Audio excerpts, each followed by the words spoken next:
azan new Rajawbao new mai tamai headquarter ko ma piu liang tong sing lui in you tu khane da apau new thom rai en câu loang hai kỳ long mai liu wi diu ning ting ma sia ye sing new ngau za câu đi ra ngau ma sen lui ye sang ta ka ngot ping diu câu đi ra bam phu la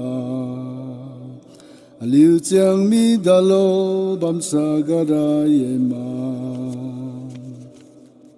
cao long hai su ka ta na wi ye ri khang ri liu kin thiu ma tha ka bam bo nam die akin mai khang ka riu khalung su jiu i a ro na ri khang thiu ka su ko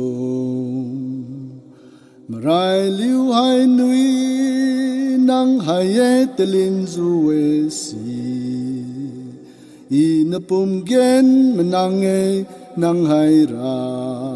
ting yu ha lu ziu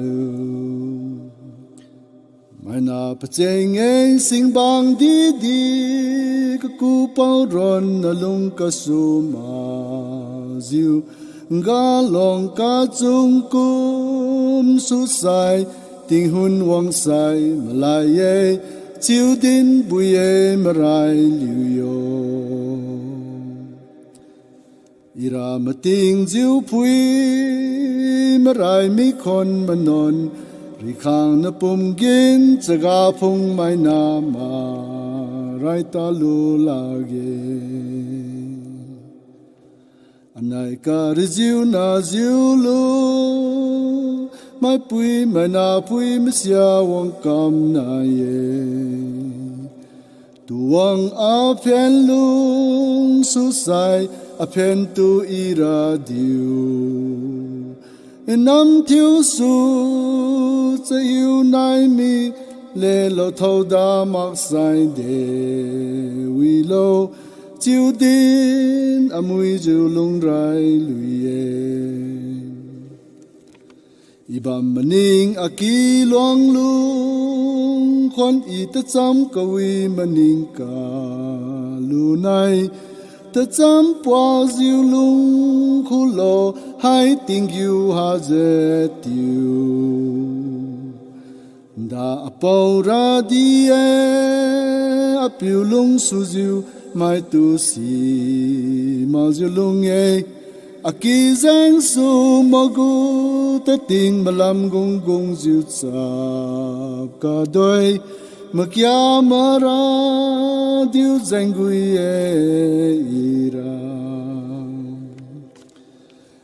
ira rang kiu ziu din rau miu liang wang ka riu e miu son e chiu die wang thiu hu phian cha ri gi a zeng lui ting thui ta tu ram wang malan ne ka riu do a ki zu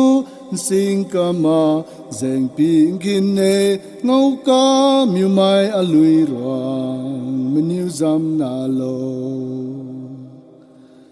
tu nau a lui rong thiu di zam ra niu we kau lung ki sin ram po I niu tu som ju lung rai lui ye au au au